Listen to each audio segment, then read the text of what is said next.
इस कार्यक्रम के पुण्यार्जक हैं श्री कंवरलाल जी महावीर प्रसाद जी, पाटनी, मदनगंज, किशनगढ़, राजस्थान। क्रोधादिक दुर्भाव शमन कर, वध हिंसा से रहना दूर। क्षेत्र धान्य धन वस्तु अन्य की, उसकी चोरी बड़ा कसूर। मर्यादित औ भक्ष्य रहा जो, वही भोजन पान करो।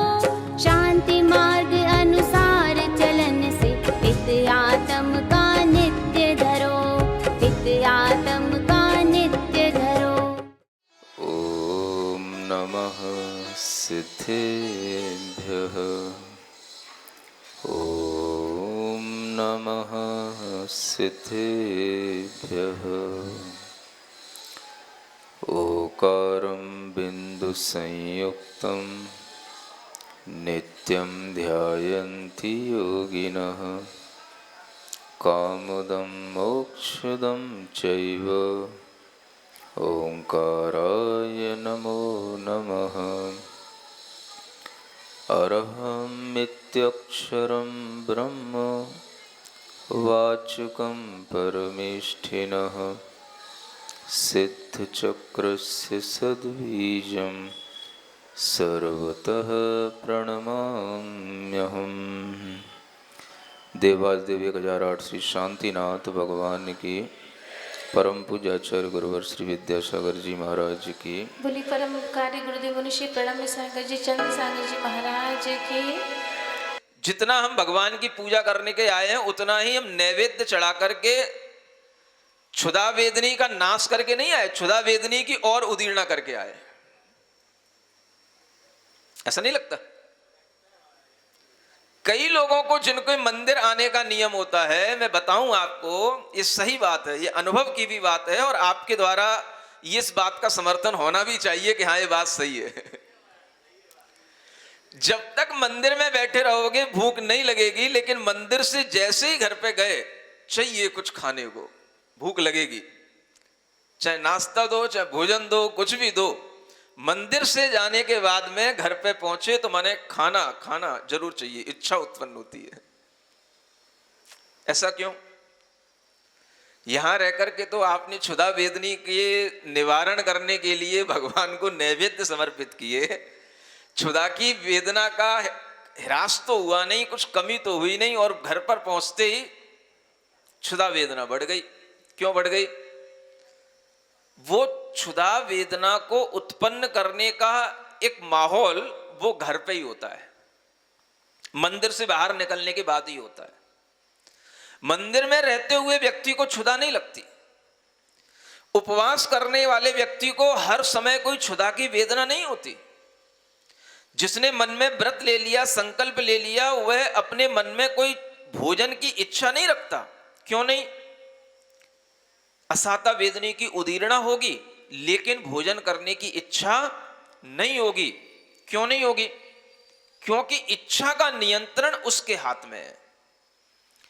असाता वेदनी होना अलग कार्य है, मोहिनी का नियंत्रण करना उसके हाथ में है, और वह मोहिनी का नियंत्रण उसके संकल्प से हो जाता है कि मुझे आज भोजन नहीं करना, माने नहीं करना। इसलिए वो भोजन दूसरों को करा भी देगा, बना भी लेगा, लेकिन उसके लिए भोजन की उदीर्णा खुद उसके लिए भोजन की इच्छा उत्पन्न नहीं कराएगी।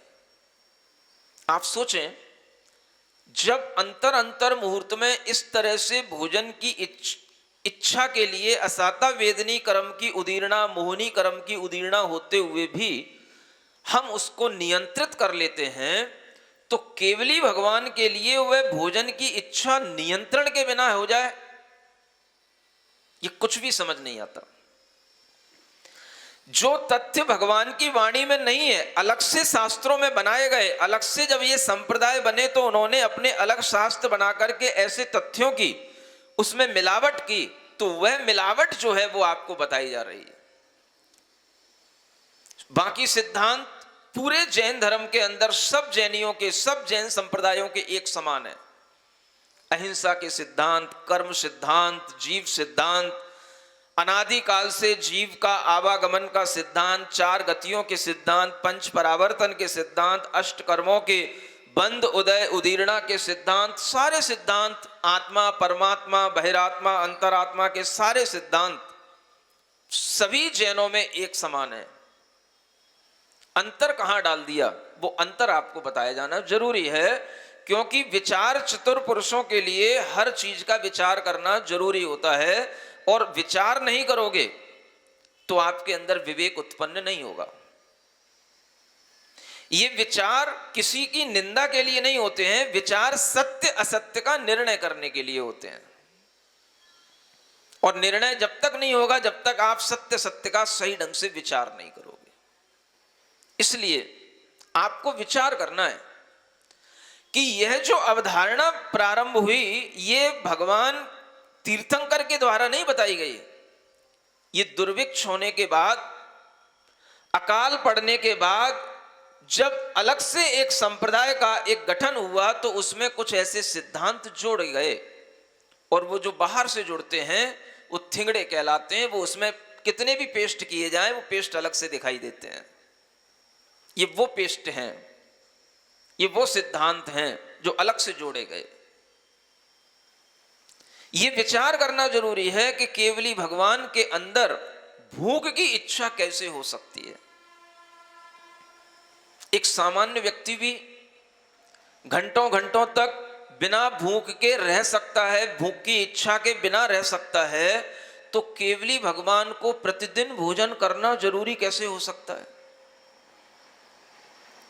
मुनि महाराज बनने के बाद में वो 6-6 महीने के उपवास कर सकते हैं, 2-2 दिन के 3-3 दिन के उपवास के बाद पालना कर सकते हैं, तो केवली बनने के बाद, अनंत सुखी होने के बाद प्रतिदिन आहार करें।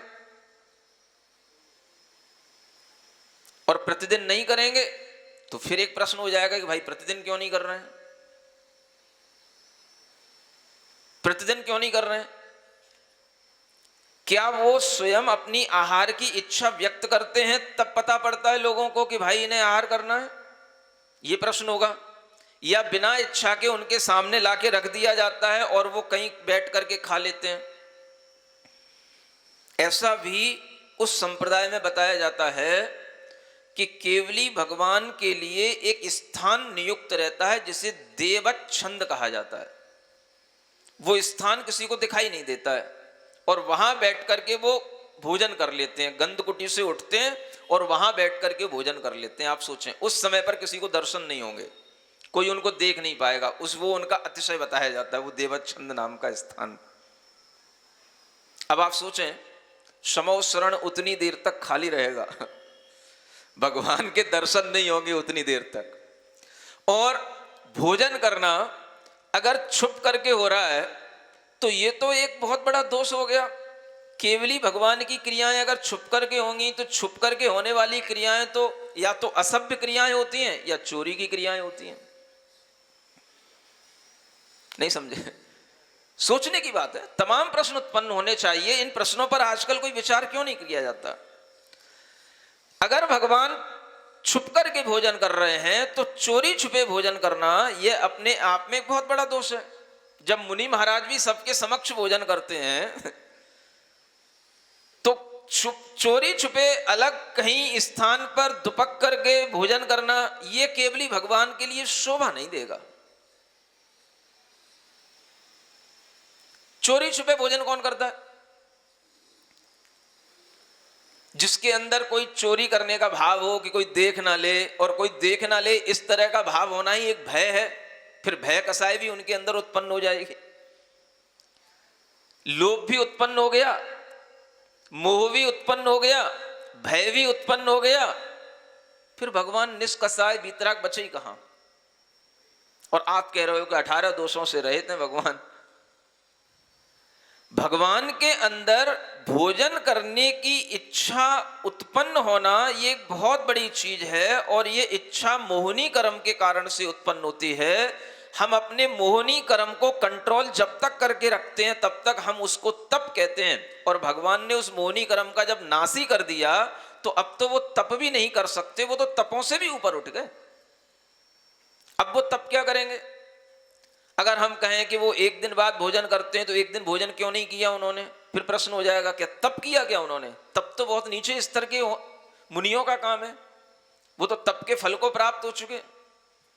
और अगर रोजन भोजन करते हैं रोजाना, तो ये भी एक बहुत ही निचले स्तर का काम है कि जब एक सामान्य व्यक्ति भी 2-2 दिन 3-3 दिन 10-10 दिन उपवास कर सकता है, तो रोजाना केवली भगवान आहार करने के लिए उठें और नियत समय पर उठें, ये बात बिल्कुल भी समझ में नहीं आती है।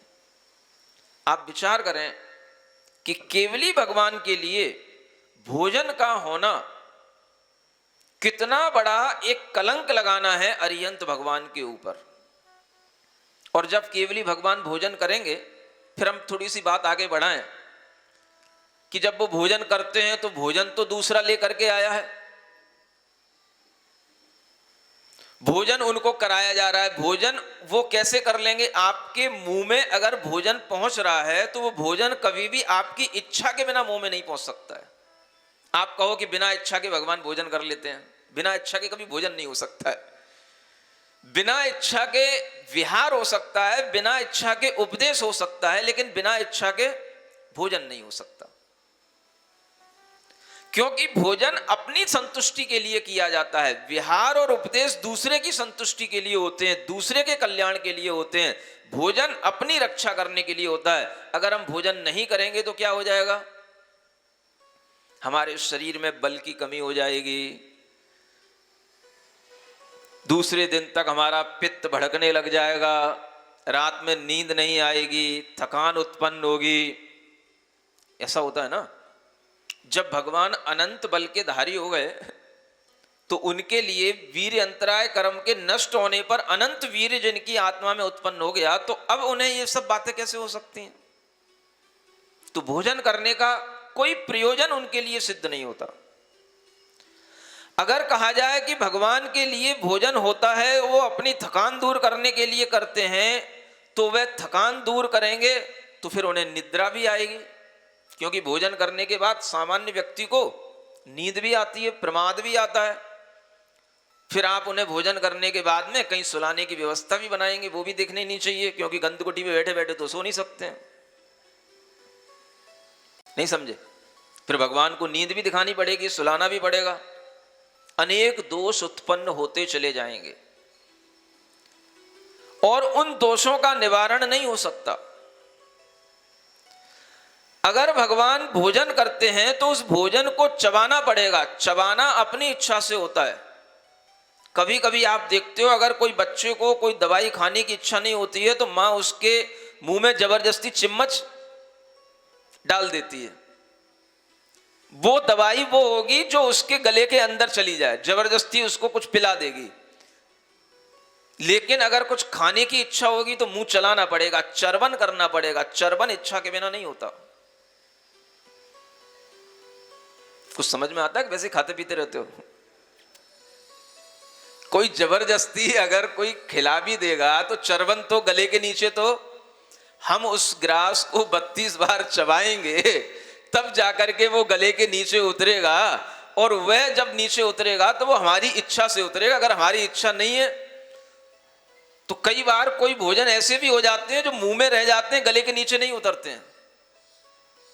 इच्छा भी नहीं बनती है और वो इच्छा भी एक बार से रुक भी जाती है। कुछ ऐसे भी भोजन हो जाते हैं। नहीं समझ में आया? जैसे एक आजकल वो चलता है तुक मलंगा, क्या बोलते हैं उसको? वो जो दाने आते हैं ना, अब उनको पानी में भिगो देते हैं तो बड़ा एक लिसलिसा सा बन जाता है वो। अब उसमें कुछ ऐसे दाने तो चले जाते हैं गले के नीचे, लेकिन वो जो लिसलिसा सा बन जाता है वो जो है क्या बोलते हैं उसको, लेही टाइप की है, हाँ वो जेली जैसी, वो मुंह में बस उसको चलाते रहो, वो गले के नीचे नहीं उतरती। नहीं समझ में आया? अब उसके साथ में अगर आपने कुछ खा लिया, एक बार अनुभूत हुआ इसलिए बता रहा हूं, वो तुक मलंगा दिया, वो खा लिया और उसी के साथ में उन्होंने सौंप दे दी तो वो खा ली। अब वो सौंप भी उसी में मिल गई, अब वो मुंह में इतना सारा हो गया। अब वो गले के नीचे ही ना जाए तो क्या करे भाई? पानी पी के बैठना पड़ा उसको, सब बाहर निकालना पड़ा उसको। समझ आ रहा है? तो गले के नीचे उतरने के लिए भी वह भोजन योग्य होना चाहिए, प्लस उसमें हमारी इच्छा भी होनी चाहिए। हमें तरकीब लगानी पड़ेगी उसको कैसे गले के नीचे उतारा जाए। अगर उसको उतारना चाहते तो उतर जाता, थोड़ा हिम्मत करनी पड़ती। तो वो हिम्मत करना, वो इच्छा बनाना, वो प्रयास करना, ये बड़े एफर्ट हैं। ये बिना मोह के नहीं हो सकते, बिना शक्ति के नहीं हो सकते। और ये सब अगर भगवान कर रहे हैं तो आप सोचें कि भगवान के लिए भोजन करना ये अपने आप में बहुत बड़ा मोह कर्म का उदय हो जाना हो जाएगा। इसलिए विहार, उपदेश, ये सब तो नाम कर्म के उदय से होते हैं। किसके उदय से होते हैं? हाँ, ये सिद्धांत में बताया गया। जैसे तीर्थंकर प्रकृति नाम कर्म का उदय है, तो तीर्थंकरों के लिए उपदेश देना जरूरी है, विहार करना जरूरी है। कोई भी तीर्थंकर ऐसे नहीं हो सकते कि बिना उपदेश दिए मोक्ष चले जाएं। सामान्य केवली बिना उपदेश दिए मोक्ष जा सकते हैं, सामान्य व्यक्ति बिना उपदेश दिए मोक्ष जा सकता है, लेकिन तीर्थंकर केवली बिना उपदेश दिए मोक्ष नहीं जा सकते। उन्हें उपदेश देना जरूरी है, क्योंकि उपदेश से उनके तीर्थ का प्रवर्तन होगा। तीर्थंकर तभी कहलाएंगे वो। तो ये नामकर्म के फल से होने वाली घटनाएं हैं।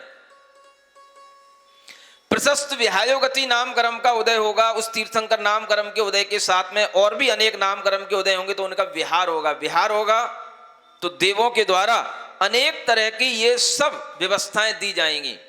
नगाड़े बजेंगे, जो यहां लिखा है ना कि जब भगवान का प्रस्थान होता है तो निनाद होते हैं, नगाड़े बजते हैं, चारों दिशाएं ध्वनि से भर जाती हैं, शब्दों से भर जाती हैं, और विहार करते हुए मानो शांतिनाथ भगवान ये घोषित कर रहे हों कि जहां जहां से मैं विहार कर जाऊंगा, मानो वहां वहां पर पीछे सर्वत्र शांति होती चली जाएगी। ऐसी मानो वह घोषणा करते चले जा रहे हों, और ये घोषणा उनकी निनादों से, नगाड़ों से अभिव्यक्त होती चली जा रही है। ऐसे शांतिनाथ भगवान का विहार सर्वत्र शांति के लिए हो रहा है, सुख शांति के लिए हो रहा है, और ये होता चला जाता है। इसमें बिना इच्छा के भी ये संभव है। इसमें उनका अपना कोई स्वार्थ नहीं है, कोई वो एहसान नहीं कर रहे हैं हमारे ऊपर, एहसान करते ही नहीं, एहसान हो भी नहीं सकता। कभी भी वह यूं नहीं कहेंगे कि मैंने अपनी दिव्य ध्वनि से, अपने विहार से आपके ऊपर उपकार किया। बिना इच्छा के, अनात्मार्थम बिना रागई शास्ता शास्ति सतो हितम। आचार्य समंतभद्र कहते हैं अनात्मार्थम, अपनी आत्मा के लिए कुछ नहीं है उनका प्रयोजन। बिना रागई, राग के बिना होता है, उन्हीं को शास्ता कहा जाता है, जो सज्जनों के हित के लिए बोलते हैं। सतो हितम शास्ति। तो उपदेश, विहार, ये सब सज्जनों के हित के लिए बिना इच्छा के हो सकते हैं, लेकिन भोजन आप बिना राग के कभी नहीं कर सकते हैं। जिस भोजन में आपका राग नहीं होगा, वो भोजन अगर आपके मुंह में चला जाएगा तो आप उसको उलट देंगे, उल्टी हो जाएगी, आप उसको ले नहीं पाएंगे। और अगर आपके अंदर ये चयन है कि ये भोजन कड़वा है, ये भोजन मीठा है, तो फिर वह चयन ही बताएगा कि आपके अंदर अभी इच्छा बची है, आप में अभी इंद्रियों का ज्ञान बचा है। और जब ये इंद्रियों का ज्ञान बचा है तो फिर आप अतीन्द्रिय कैसे हो गए, फिर आप केवल ज्ञानी कैसे हो गए। अगर भगवान को कड़वा ज्यादा खिला दिया जाएगा, करेला ज्यादा खिला दिया जाए बिना ज्यादा धुला हुआ, मेथी ज्यादा खिला दी जाए बिना ज्यादा धुली हुई, समझ आ रहा है, तो ना उसमें छुआरे डाले जाए, ना किशमिश डाली जाए, केवल सिंपल मेथी खिला दी जाए। आपको तो खाना है, भगवान आपको भूख लग रही, खा लो, आपको क्या करना है मेथी के साथ में, कि जरूरी नहीं है कि छुआरे और किशमिश का पानी के साथ बनाई गई हो तभी मीठी हो, खाओ आप तो। अब भगवान क्या करेंगे? अगर उनने कहा ये कड़वी है, मुझसे नहीं खाई जाती, तो फिर क्या होगा? ये कड़वेपन का स्वाद कैसे आ गया? आपसे नहीं खाई जाती माने आपको मेथी से द्वेष हो गया। आपको क्या खाया जाता है? कुछ मीठा मिलाओ तब खाया जाएगा, तो फिर राग हो गया। जब आप में सब ये राग द्वेष मोह दिखाई दे रहे हैं, आप अरिहंत नहीं हो सकते। ये डंके की चोट पे हम कह सकते हैं, तुम भले ही ना कहो, आप हमारे अरिहंत नहीं हो सकते। आचार्य समंतभद्र महाराज भगवान की इसी तरह से परीक्षा करते हैं, और ये परीक्षा करने की विधा हर व्यक्ति को आनी चाहिए। जो अपने आगे जैन लगाता है। हर व्यक्ति को यह पता होना चाहिए कि हमारा अरिहंत कैसा है, हमारा परमात्मा कैसा है, हमारा भगवान कैसे हैं। ये आपको ज्ञान में अच्छे ढंग से होना चाहिए। और अगर इसमें कोई विसंगति उत्पन्न करता है तो आपके लिए तर्क देने के लिए भी पूरा का पूरा विवेक और विचार और ज्ञान सब कुछ आपके अंदर होना चाहिए, तब आप समझदार कहलाएंगे। भगवान के लिए अगर वह कड़वा, मीठा, नमकीन अगर उन्हें खाने में आ रहा है और उनका उन्हें स्वाद का अनुभव हो रहा है, तो इसका मतलब है वो अभी इंद्रिय ज्ञान से जुड़े हुए हैं। और अगर स्वाद नहीं आ रहा है तो फिर आप उन्हें कुछ भी खिला देंगे, कुछ भी खा लेंगे, फिर एक और आपत्ति सामने आ जाएगी। भगवान को अगर भूख लगती है तो भूख लगने का मतलब है जठराग्नि होना, और अगर जठराग्नि है तो फिर उसको खराब भी किया जा सकता है। यह कैसे पता पड़ेगा कि भगवान को कितना खाना है? हाथ से मना करेंगे कि अपने मुंह हिला के मना करेंगे कि एकदम मुंह बंद करके मना करेंगे, ये उन्हें कैसे पता पड़ेगा कि हमें इतना ही खाना है? आप लेकर के आए, उन्हें खिलाया, आपने ज्यादा खिला दिया तो भी उन्हें नुकसान कर सकता है, कम खिला दिया तो उनको संतुष्टि नहीं होगी, तो भी वेदना बनी रह सकती है। फिर भोजन करने के बाद भी वेदना रह सकती है, भोजन कम होने पर भी वेदना हो सकती है, भोजन ज्यादा होने पर भी वेदना हो सकती है। ये कैसे पता पड़ेगा कि ये भोजन हमारी लिए बिल्कुल सम मात्रा में हो गया? और अगर सम मात्रा में हो गया तो वो भी एक बहुत बड़ी भोगा विलासा कहलाएगी। क्योंकि जब एक सामान्य व्यक्ति के लिए भी कहा जाता है, मुनि महाराज के लिए भी कहा जाता है भूख से कम खाना, तो आपको फिर भूख से बराबर और भूख से ज्यादा खाना कैसे बैठेगा? आपको कैसे पता चलेगा कि हमारी भूख पूर्ति हो गई? ये मन में उत्पन्न होने वाला विचार होता है कि हमारी मन में संतुष्टि हो गई, भाई बहुत हो गया, हमारा मन संतुष्ट हो गया। तो मन तो अब आपके पास है ही नहीं, मानसिक ज्ञान तो आपके अंदर है ही नहीं। फिर मतिक ज्ञान, श्रुति ज्ञान का प्रसंग हो जाएगा, फिर तो केवल ज्ञान की कोई बात रही नहीं। केवली भगवान के भोजन को आप किसी भी तरह से सिद्ध नहीं कर सकते। जो चीज भगवान की देशना में नहीं निकली, आगे के लोगों ने उसको जोड़ा, वो चीज गलत होगी, क्योंकि वो भगवान के दिव्य ज्ञान से, दिव्य वाणी से उत्पन्न नहीं हुई। वह गलती मैं यहां पर आपको बता रहा हूं। सिद्धांततः ये बात सिद्ध नहीं होती, व्यवहारिक रूप से बात सिद्ध नहीं होती। और इसी कारण से फिर अनेक जैसे एक झूठ को छुपाने के लिए अनेक झूठ बोलने पड़ते हैं, ऐसे ही एक तथ्य को संभालने के लिए अनेक तथ्य बोलने पड़ते हैं। और यही कारण है कि भगवान को रोग भी होते हैं, यह सिद्ध करना पड़ता है। भगवान महावीर स्वामी को पेचिस हुई थी। क्यों हो गई पेचिस? उन्हें प्रकृति का ज्ञान नहीं था कि हमें कौन सी प्रकृति के अनुसार कौन सा भोजन लेना चाहिए। एक सामान्य मनुष्य को, सामान्य वैद्य को यह ज्ञान रहते हैं, और भगवान को पेचिस हो गई। पेचिस कब होती है? या तो आपको ऋतु परिवर्तन के अनुसार भोजन परिवर्तन का ज्ञान ना हो तो पेचिस होगी आपको। आप वैसे ही खाते आ रहे थे, खाने लग गए, आपको पता ही नहीं था ऋतु परिवर्तन हो चुकी, हमें क्या नहीं खाना चाहिए, क्या खाना चाहिए। पेचिस उनको होती है जो भोजन रस के आस्वादन में ज्यादा कर जाए, उन्हें पता ही ना पड़े कि भाई खाते गए, पता ही नहीं पड़ा भाई वो ज्यादा हो गया, अफरा हो गया, फिर वो कहां से निकले। तो वो फिर जो मुश्किल से निकलता है वही पेचिस कहलाती है। परेशान हो गए। अब भगवान को ये परेशानियां होने लगे तो वे अनंत बल के धारी कैसे कहलाएंगे? अनंत भोग उपभोग को धारण करने वाले कैसे कहलाएंगे? अगर तुम्हारे छोटे से भोजन को एक चक्रवर्ती जो शांतिनाथ भगवान थे, उनको अगर पेचिस हो जाए, तुम ऐसा भोजन कभी बना ही नहीं सकते, ऐसा भोजन कभी उन्हें खिला ही नहीं सकते। उन भगवान को अगर रोग होने लग गए तो फिर उस रोग का प्रतिकार करने के लिए आपको उन्हें दवाई भी खिलानी पड़ेगी, फिर भगवान में रोग भी सिद्ध हो जाएंगे। तो फिर निरोगता जब भगवान में ही नहीं है तो भक्तों में कहां से आएगी? दोष जब भगवान में ही सिद्ध हो रहे हैं तो हम निर्दोष भगवान को कैसे कहेंगे? तो एक भूख से अनेक दोष सिद्ध होते हैं। लेटना भी पड़ेगा उन्हें, थकान भी आएगी, निद्रा भी लेनी पड़ेगी।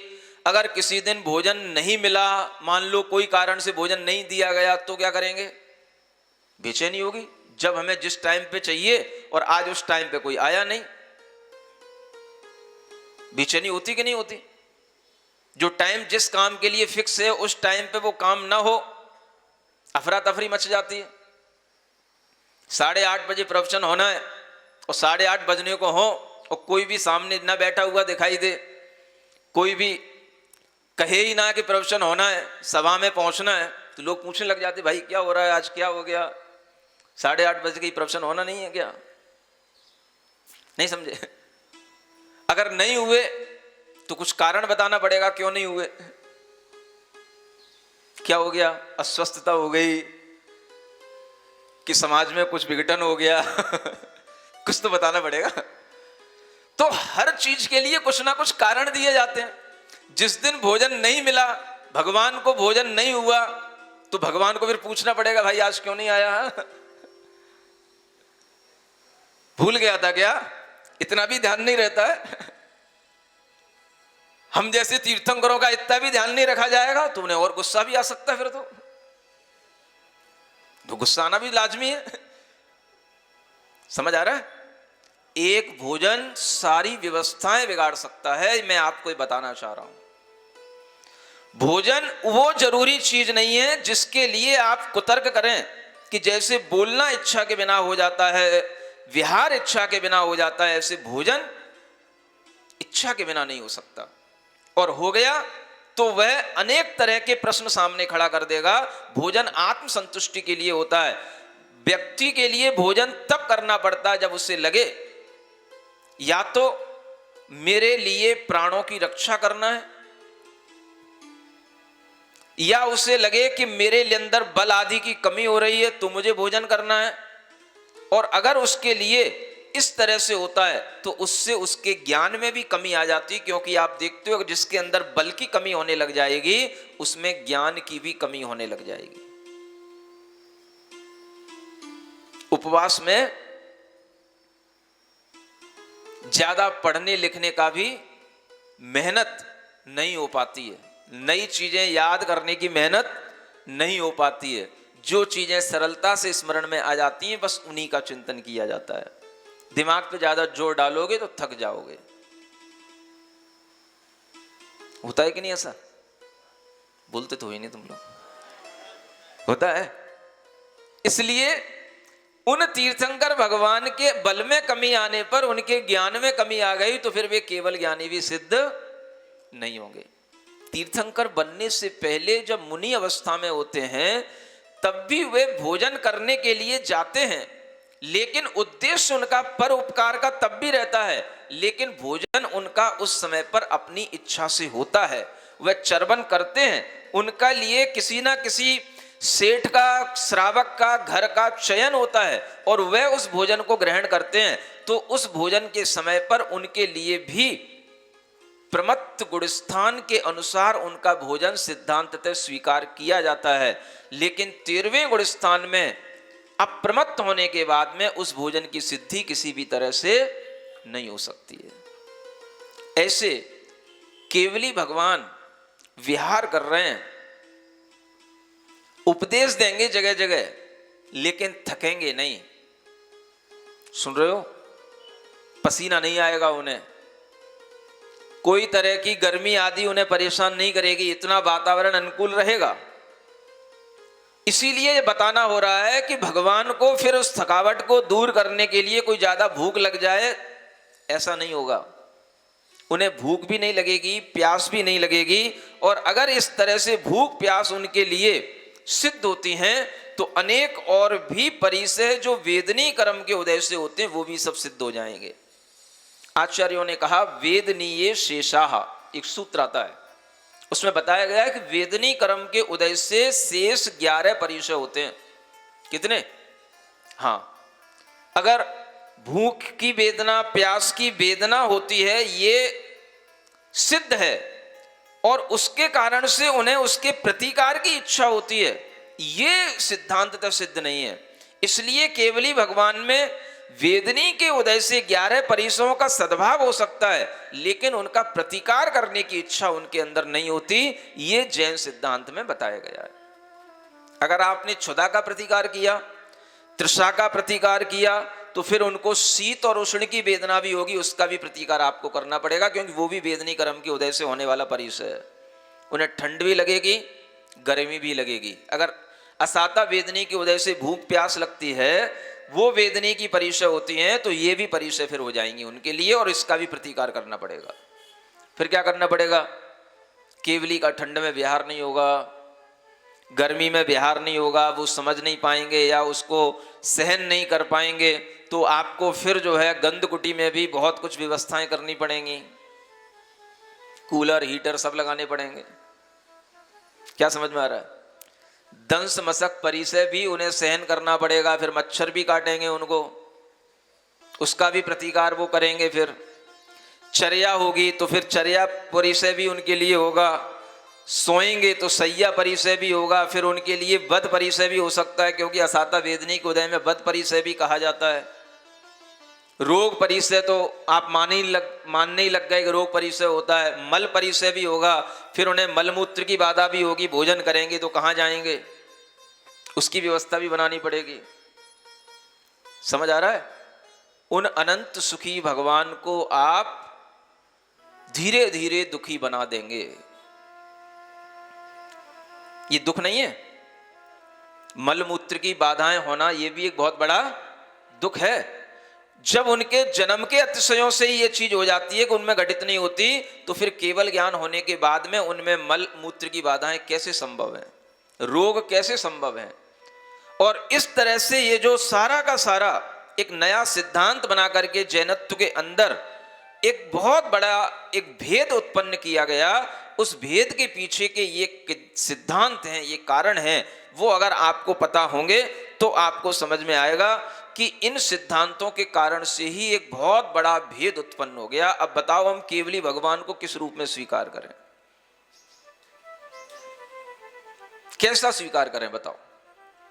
उनमें इस सारे परिसरों की वेदनाएं और उनके प्रतिकार को स्वीकार कर लें कि उनके लिए सैया का, वध का, रोग का, तृण स्पर्श का, मल का, इस सब का प्रतिकार होता है, तब उनमें जाकर के ये परिसर सिद्ध होंगे और तभी जाकर के उनके लिए यह सब असाता वेदनी के होने वाले कार्य सिद्ध होंगे। अगर ऐसा कहेंगे तो फिर वह अरिहंत अरिहंत रह ही नहीं जाएंगे, केवल ज्ञान की उनमें सिद्धि हो ही नहीं सकेगी।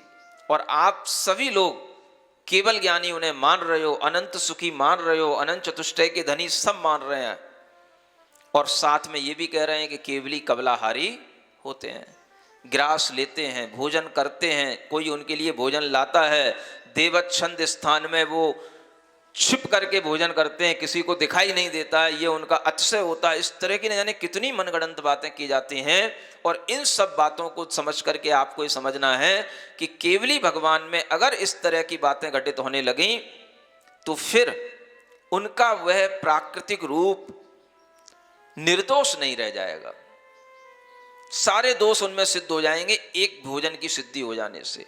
इसलिए यह बहुत ही प्रासंगिक आपके लिए पहली बार यह सब वर्णन किया जा रहा है कि आप समझें कि केवली भगवान में कबलाहार किसी भी तरह से कभी सिद्ध नहीं हो सकता, और अगर वह सिद्ध करने की जो कोशिश कर रहे हैं तो वह उन्हें अरिहंत निर्दोष रूप में सिद्ध नहीं कर सकते, ये अपने आप सिद्ध हो जाता है। आप लोगों को ये भी ध्यान रखना पड़ेगा कि अगर उन्हें रोग हो जाता है तो फिर रोग का प्रतिकार करने के लिए भी उन्हें कुछ ना कुछ औषधियां लेनी पड़ेंगी, और फिर जैसे आप लोग दुखी होकर के हमारे पास आते हैं, फिर उन्हें भी दुखी होकर के किसी ने के पास जाना पड़ेगा।